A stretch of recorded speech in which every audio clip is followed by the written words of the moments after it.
اب جس موضوع پہ ہم بات کرنے لگے ہیں وہ بھی انتہائی اہمیت کا حامل ہے، اور وہ ہے ارکان نکاح۔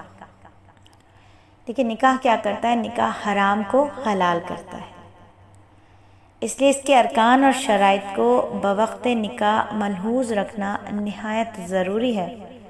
بعض مرتبہ کیا ہوتا ہے، نکاح منعقد ہی نہیں ہوتا اور طویل عرصے تک دونوں لڑکا اور لڑکی حرام کاری کرتے رہتے ہیں۔ نکاح کے ارکان ایجاب و قبول ہیں۔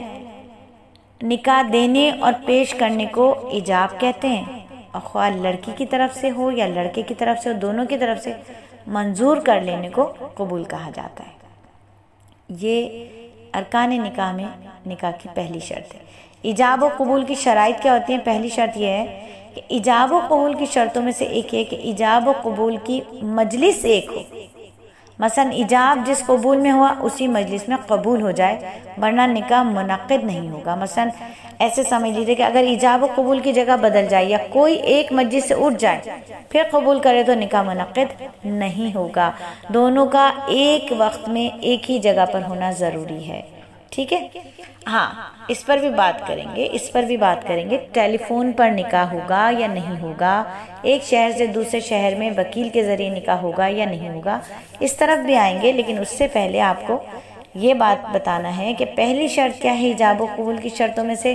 ایک شرط یہ ہے کہ ایجاب و قبول کی مجلس ایک ہو۔ مثلا ایجاب جس مجلس میں ہوا اسی مجلس میں قبول ہو جائے، ورنہ نکاح منعقد نہیں ہوگا۔ مثلا ایجاب و قبول کی جگہ بدل جائے یا کوئی ایک مجلس سے اٹھ جائے یا پھر قبول کہے تو پھر نکاح منعقد نہیں ہوگا۔ دوسری شرط کیا ہے؟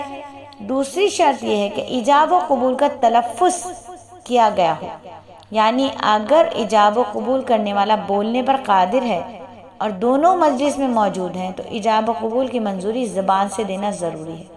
مثلا ایجاب یوں کرے کہ میں نے آپ سے اتنے مہر کے عوض نکاح کیا، اور جس سے یہ بات کی جا رہی ہے یعنی قبول، وہ کہے گا ہاں میں نے قبول کیا۔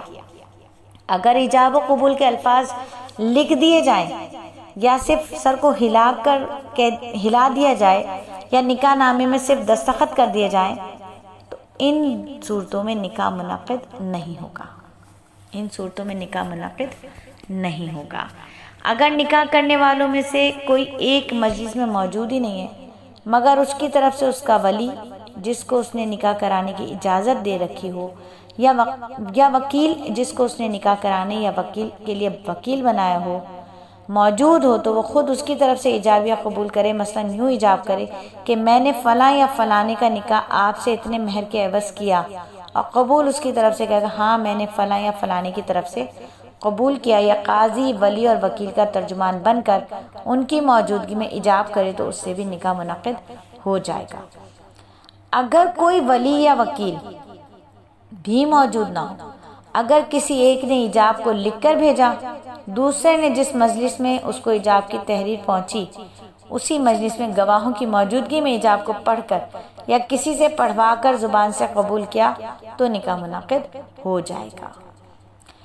تیسری شرط یہ ہے کہ ایجاب و قبول کے صیغے ماضی یا حال کے ہوں۔ مثلا میں نے آپ سے نکاح کیا یا کرتا ہوں، اس طرح میں نے قبول کیا یا میں قبول کرتا ہوں یا مجھے قبول ہے وغیرہ کے الفاظ کے پاس اگر مستقبل کے صیغے استعمال کیے، مثلا یوں کہا کہ میں نکاح کروں گا، قبول کروں گا یا ٹھیک ہے کر لوں گا، تو اس سے بھی نکاح منعقد نہیں ہوگا۔